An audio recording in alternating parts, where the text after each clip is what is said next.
Yon, good day everyone. So, today, let's talk about Lean Six Sigma. So, first, alamin muna natin kung ano yung Lean Production. So, Lean Production is a methodology of increase the speed of a process within a business by cutting out waste. So, ayun, sabi lang naman dito, yung Lean Production daw, ito yung method na ginagamit para mapatulin yung process sa isang business by cutting out waste. So, ayan. Ano nga ba waste? So, waste is any part of business which doesn't add any value. So, ayun, yung waste, ito yung mga part ng business na wala namang value. Ayan. So, dito naman, lean thinking.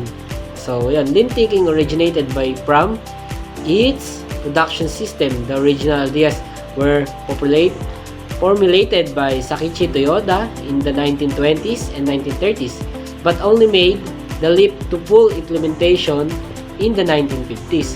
So, ayun, saan nga ba galing yung lean? So, ayun, galing to sa idea ni Sakichi Toyoda noong 1920s and 1930s. Pero naging full implement lang siya noong 1950s.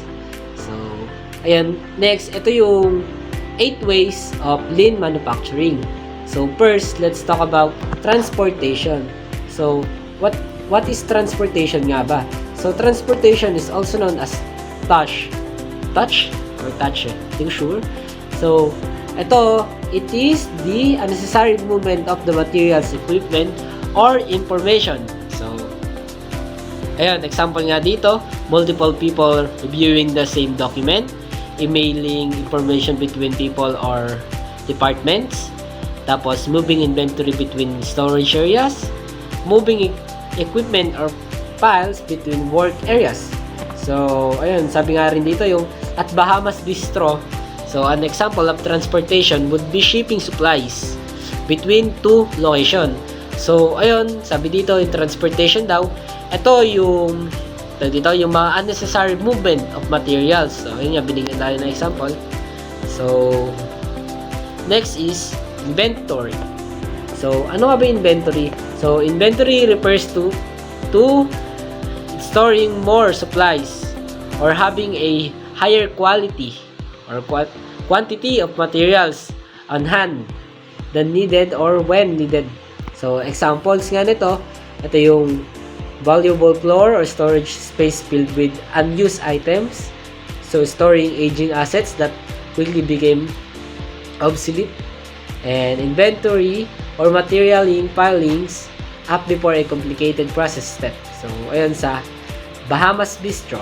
An example of inventory would be buying a year worth of coffee beans when next day delivery is available from the vendor. So, ayun, sabi lang naman dito, yung inventory daw, ito yung nag-i-store. So, ayun, may the name itself na nga, inventory. And then,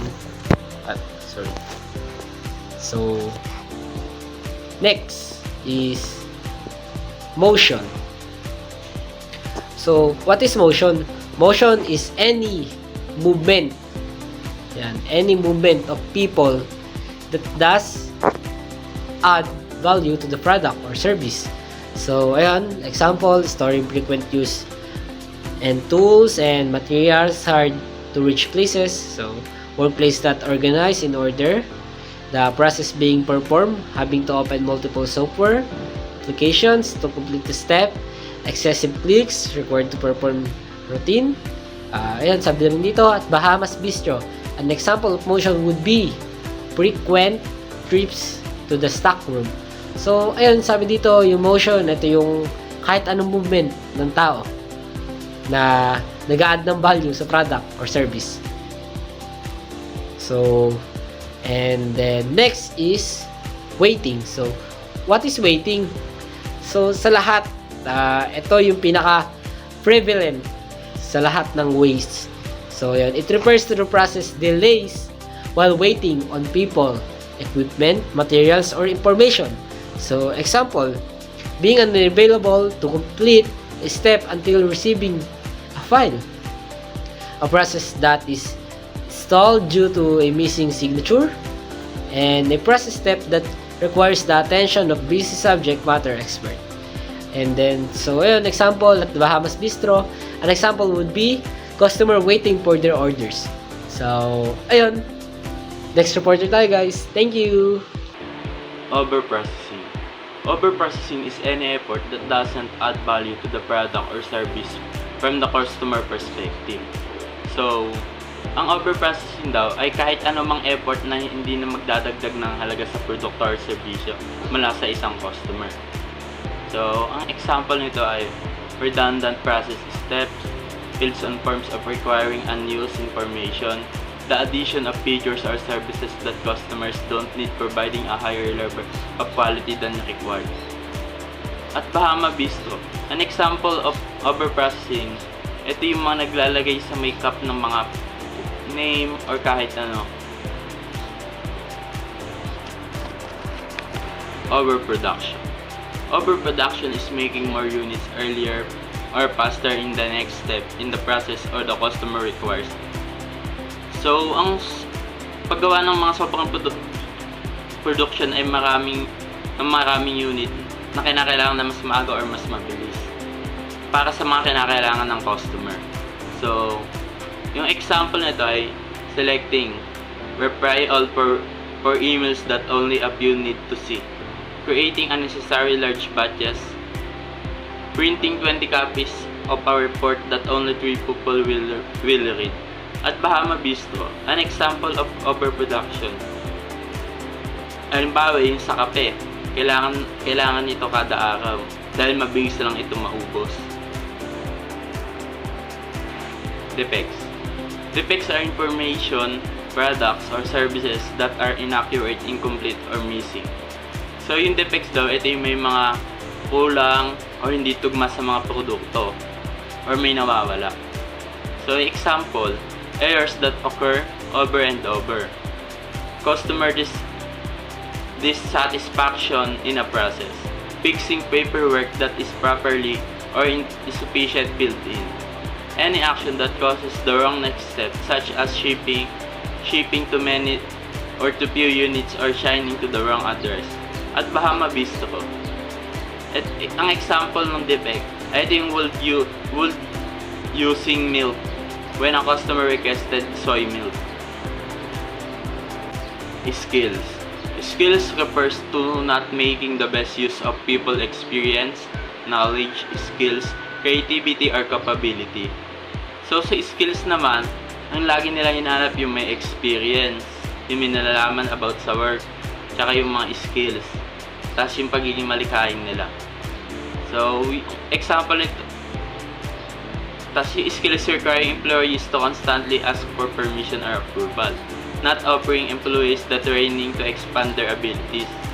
Requiring those with special skills to perform unskilled activities. At Bahama Bistro, yung example nito, an example of non-utilized talent would be training only a few employees to operate the register. So, what is 5S? The 5S is known to be an antidote to waste. So, number 1, sort or series. Number 2, set in order or seton. Number 3, shine or say so. Number 4, standardize or shiketsu. Number 5, stain or shitsuke. Una sa 5S ay ang sort. Sort or series. Remove unnecessary items from each area. Keep only what is needed. So, dito sa sort, tanggalin daw yung mga hindi kailangan na na mga items from the area. Tapos, itira na lang daw yung mga kailangan.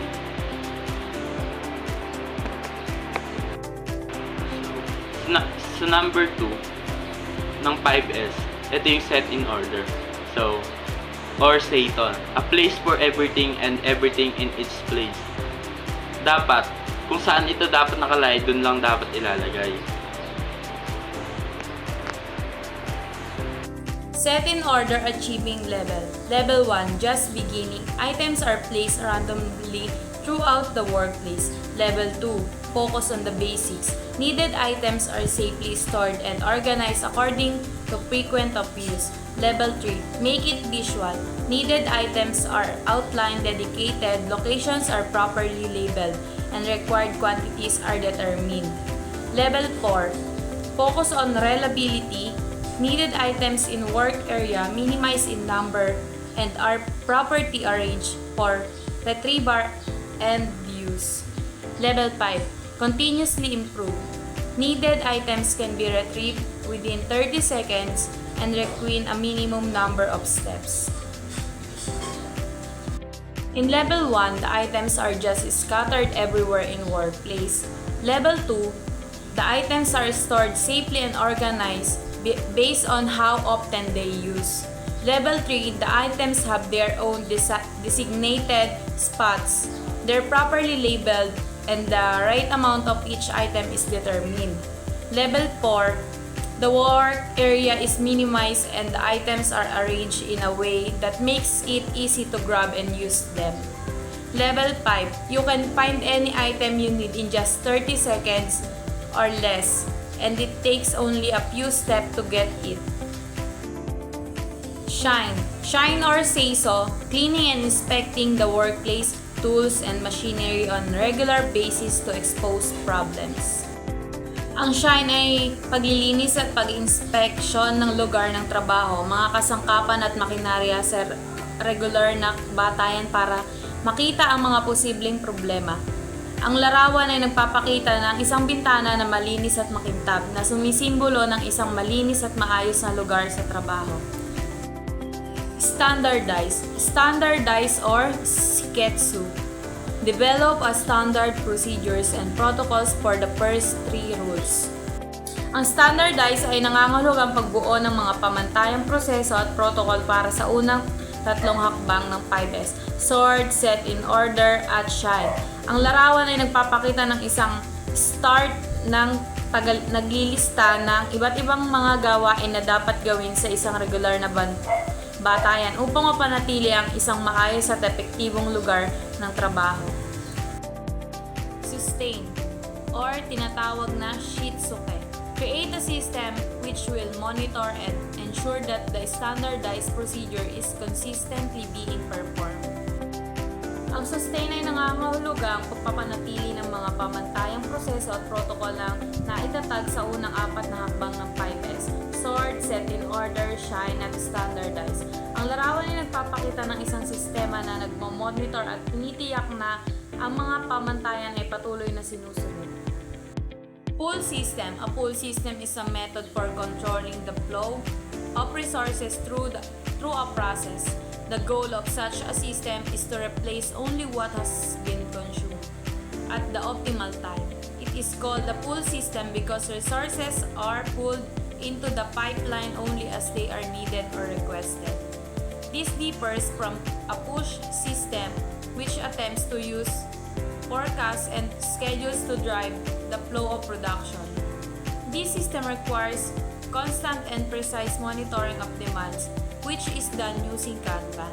Kanban signals or visual controls are used to trigger materials and information movement or production execution through the pull system.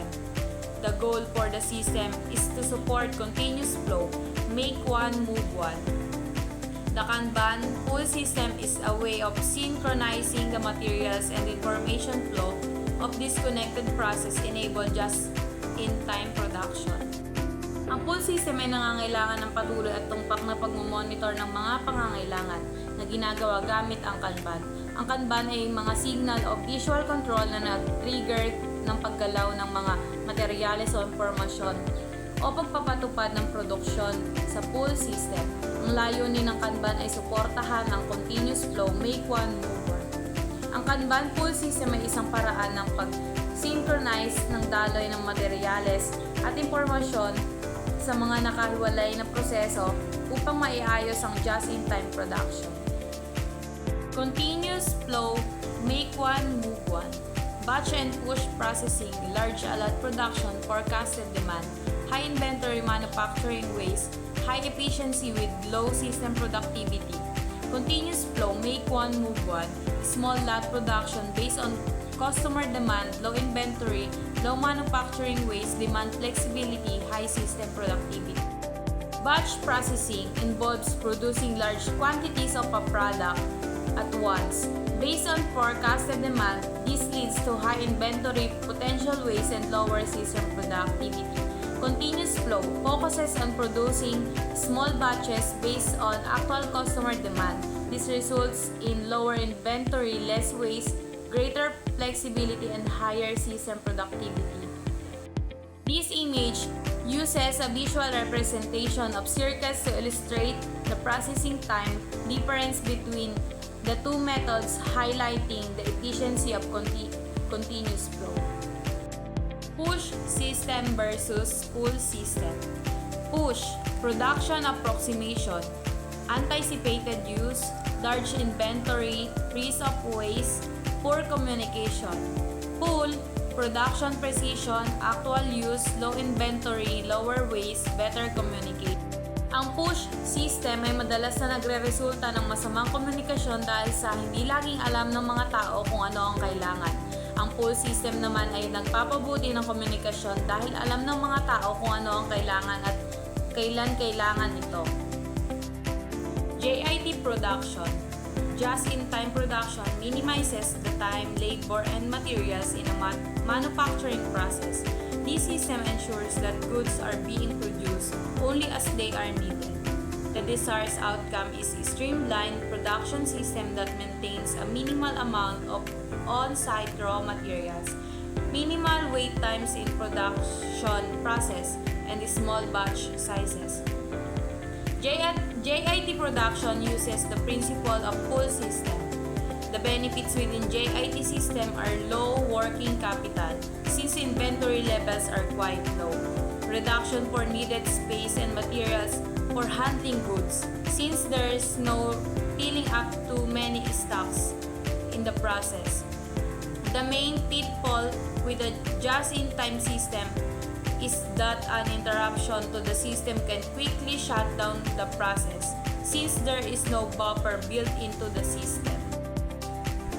The JIT is a manufacturing system that aims to minimize waste by producing goods only when they are needed. This reduces the need for large inventories, minimizes wait times, and allows for smaller production batches. While JIT offers benefits like lower working capital and reduced storage space, it also has a drawback. Interruption can quickly shut down the entire process due to the lack of buffer stock. So dito naman po tayo sa Kanban. Ang Kanban po ay isang Japanese term na ibig sabihin ay sign or signal na ginagamit bilang isang inventory control system na just-in-time manufacturing.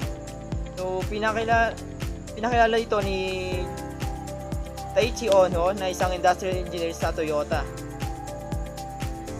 So inimbento niya ito pinakilala niya ito upang may monitor niya yung production at mga kasangkapan o mga pag-order ng mga bagong supply, mga parts and materials sa tamang oras. At o mapalitan yung mga sirang parts ng kanilang production. So yung Kanban system po ay isang signal response system na kapag paubos na po ang isang materials niyo po sa production ay magkakaroon po ng visual cue or halimbawa na isang card na nagsasabi kung gaano karami o ang dapat palitan o i-order na materyales. So ang mga company po na gumagamit ng Kanban ay nag-order po sila ng exact amount ng materials sa kanilang supplier. So ang supplier naman po ang i-deliver niya exact amount din po ng in-order. So dito po sa slide na to ay makikita po natin image of Kanban pull system. Nakita po dito yung empty space na kung saan po yun lang po yung kailangan nilang punan or palitan. Yun po yung Kanban. Exact materials or exact supply lang po dapat ang mapalitan. And in the next slide naman po yung Kanban board. Dito naman po nakalista or nakadikit lahat ng mga gawain or mga activities na kailangan tapusin at mga kailangan ayusin ng isang manufacturer or mga business o kaya sa business.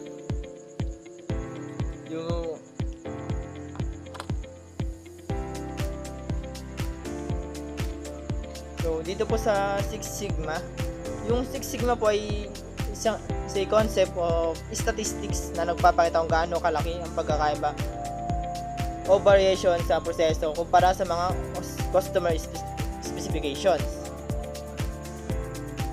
So yung Sigma value ay naka-base po sa defects per millions opportunities or DPMO.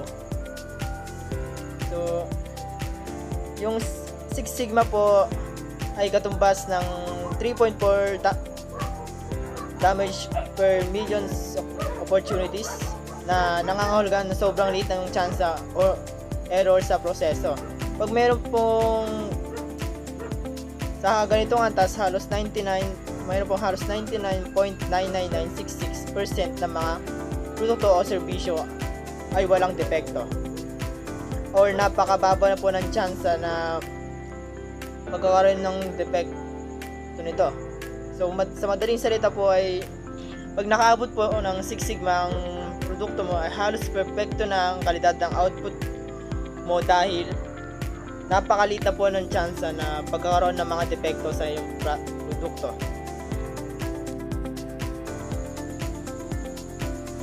So in this image of Six Sigma, so every human activity has variability. So nakabase po rito yung customer specification. Reducing variability is the key to understand Six Sigma. So kailangan po yung product or service mo ay magkaroon ng Six Sigma para po satisfied yung customers mo po. At lagi po nakabase sa customer specification yung product mo. So kailangan po nakadiretso po yung sa graph na yan para po masasabi po natin na satisfied yung customer or na base po sa customer specification yung product mo. So what is Six Sigma methodology? So yung Six Sigma po ay isang data driven methodology na nagbibigay po ng tools and techniques to define and evaluate each step of a process. So it is a method that focuses in improving the quality of the process in a business structure, thus increasing the bottom line profit. So sinasabi po sa Six Sigma methodology ay nakapokus po siya sa improvement or improving the quality of the process and in a business structure. So nakapokus din po siya sa pagpapalago ng kita ng isang kumpanya or isang business.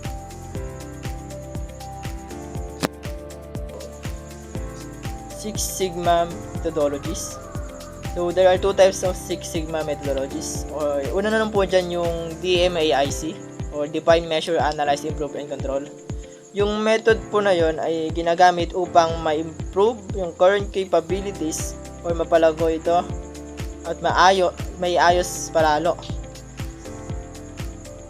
na mas maganda po sa existing process. So yung methodology na po na ito ay kadalasang ginagamit ng mga Sigma improvement teams. Pangalawa naman po yung DMADV or Define, Measure, Analyze, Design, and Verify. So yung method po na yon ay ginagamit para baguhin or i-redesign po yung process, product, or service para po ma-meet yung customer standards or requirements. So, yung DMADV po ay kadalasang ginagamit ng mga senior managers and Six Sigma experts.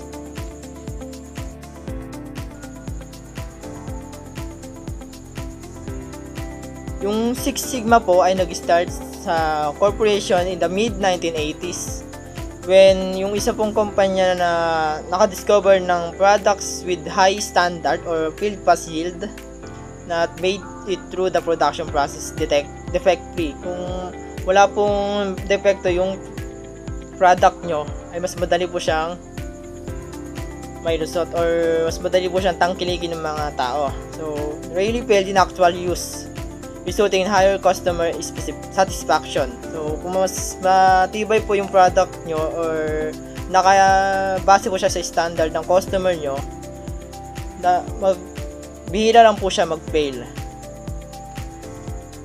Mag-result po siya ng higher customer satisfaction. So, yung Six Sigma po ay pinopularize ni Jack Welch commitment to achieving Six Sigma capability na realistic po yan kaya po yung 12 billion savings over 5 years na achieve niya po yung 12 billion savings over 5 years. Yung Six Sigma po ay isang quality program that improves customers experience, lower your cost, and builds better business leaders.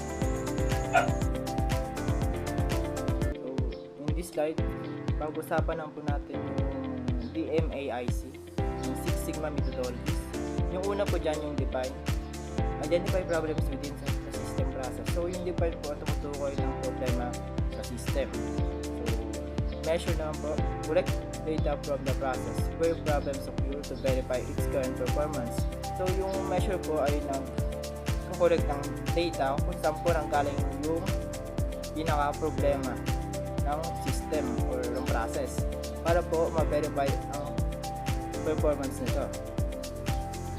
Yung analyze naman po, scrutinize the business process to reveal the root cause of the problems and variations. So yung analyst po nagre-reveal ng naging cause ng problema within the system process or business process.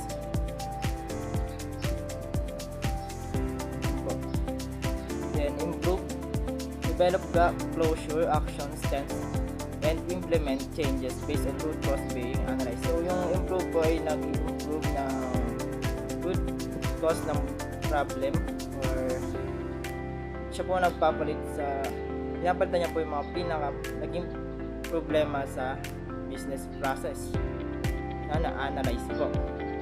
So, dito naman po sa control, full implementations of improvements to sustain the gain. So, yung control po na full implement na po siya ng mga nag-improve para po mas-sustain ito or mapalitan na maayos at wala pong sira. So, let's have an example of Six Sigma. A few months ago, a survey we conducted showed that customers didn't like our company all that much. So, we decided to fix that. So, dito po na natin malalaman paano pwedeng i-implement yung Six Sigma methodologies na define, measure, analyze, improve, control. At papaliwanag po sa mga susunod na slide. So, ito tayo sa define. So, sa phase po na yun, gumamit sila ng tool na tinatawag na Voice of the Customer or VOC na kumakatawan sa mga pangangailangan or nagsasabi ng mga pangangailangan at inaasahan ng mga inaasahan nilang customer. Yung PIC niya po na yun, nagbibigay ng malinaw na larawan kung ano ang mahalaga sa mga customer para mapabuti ang kanilang servisyo.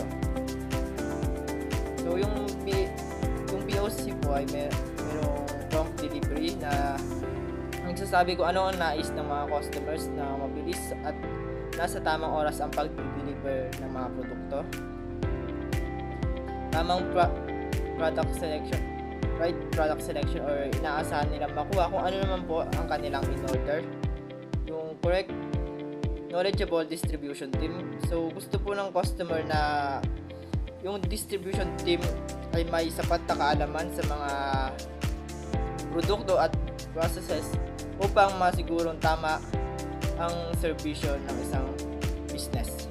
So sa madaling salita po ay ang POC ay nagsisilbing gabay upang matugunan ang mga nais ng mga customers.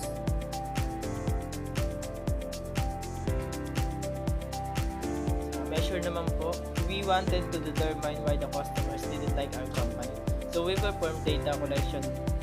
So yung dahil po gusto nila malaman yung problem kung bakit mga customers ay hindi tinatangkilik ang kanilang kumpanya. So nag-contact po sila ng survey or data collection para po malaman to. So we found out that we took 56% longer to deliver products than our competitors. So nalaman po nila na 56% na mas mabagal ang kanilang serbisyo or pagdi-deliver nila ng kanilang mga products kaysa sa mga competitors po nila. And we began to focus on reducing the time between order entry and the final delivery of the product. So pinag-focus po nila kung saan nanggaling yung problem po. Bakit hindi natangkilik ng mga customer yung kanilang kumpanya na napakabagal po. Tapos nag-focus po sila sa order entry and the delivery production ng kanilang product.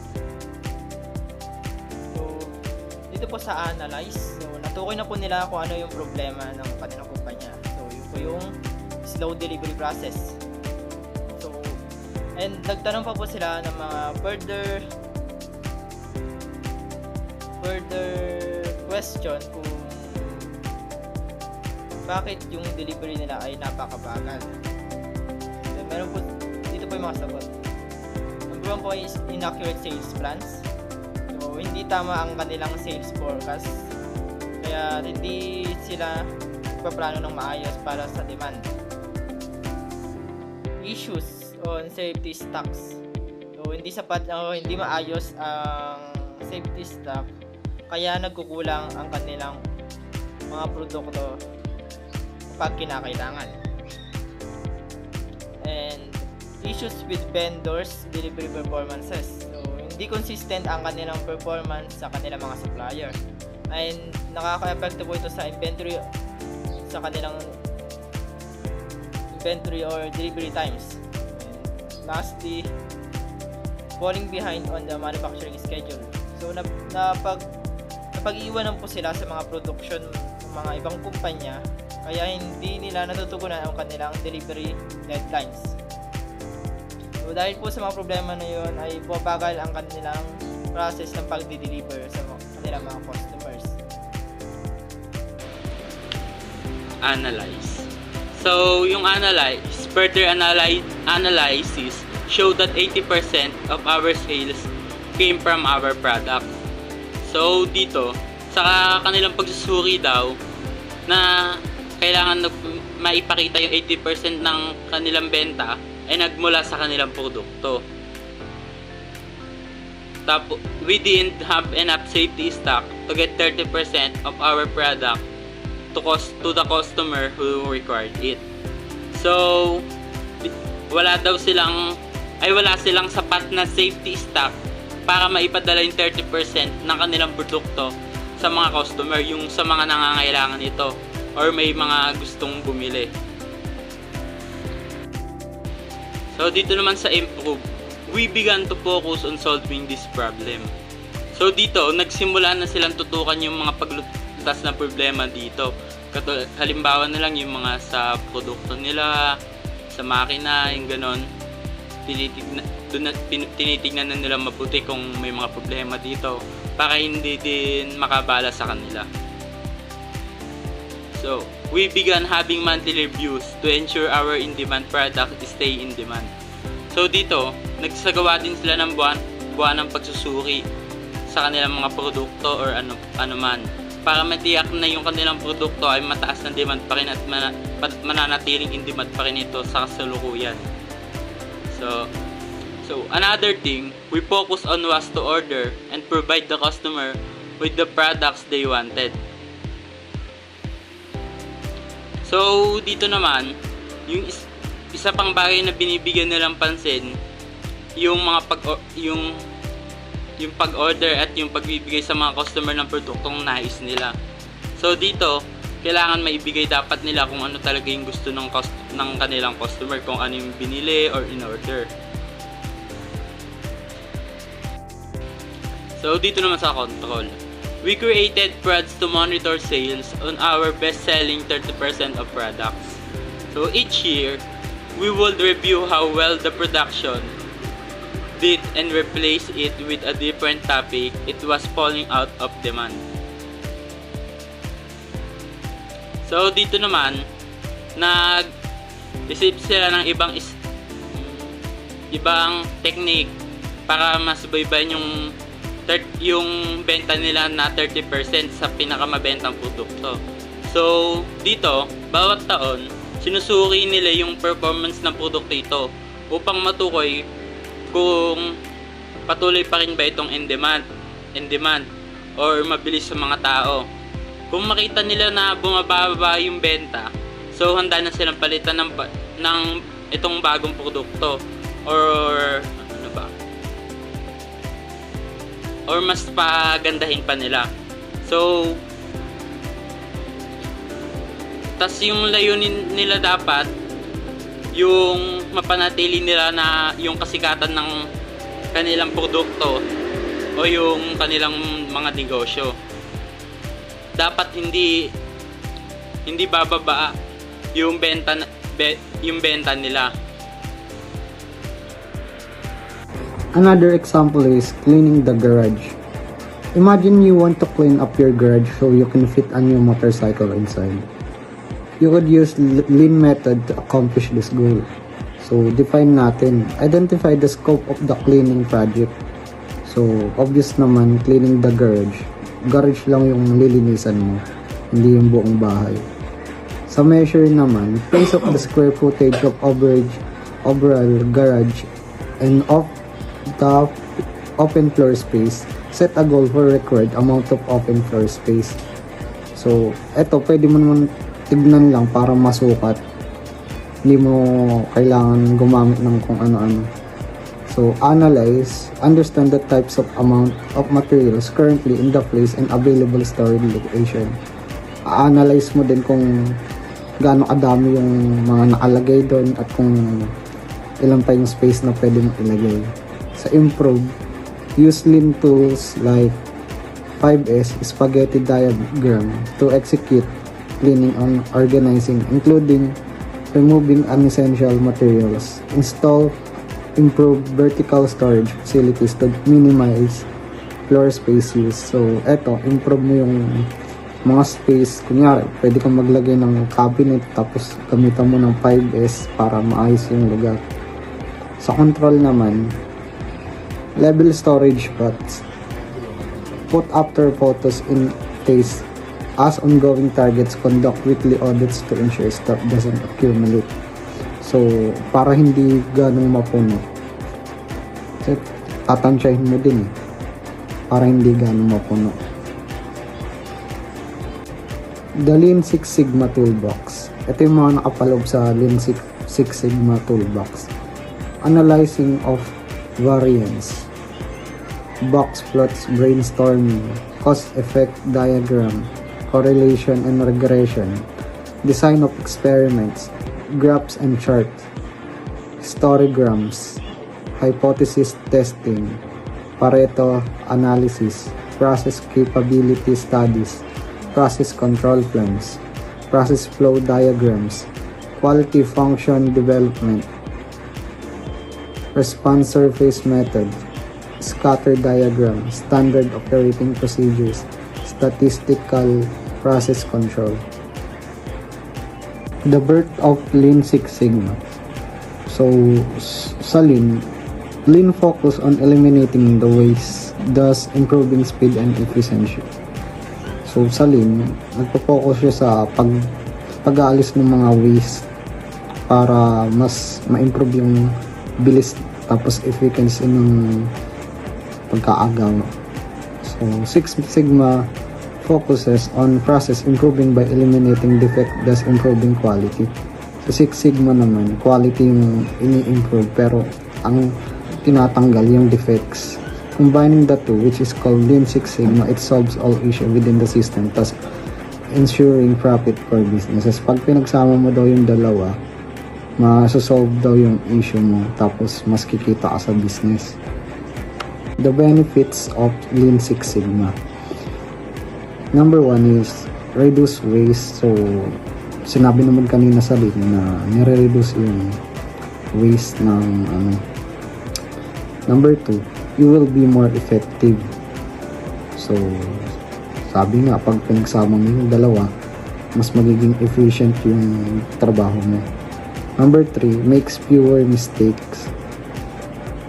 Hindi oonti yung pagkakamali mo magagawa kasi mas maayos na yung gawa mo. Number 4, less exposure to legal risk. Number 5, can be used in all sectors. Number 6, you will generate more incomes. So, yung mga nabanggit naman dito is nasabi naman kanina dun sa Lean Six Sigma. Like, bababa yung mga pagkaamali mo, tapos magagamit mo sa lahat ng bagay, tapos mas kikita yung business mo kapag ginamit mo yung Lean Six Sigma.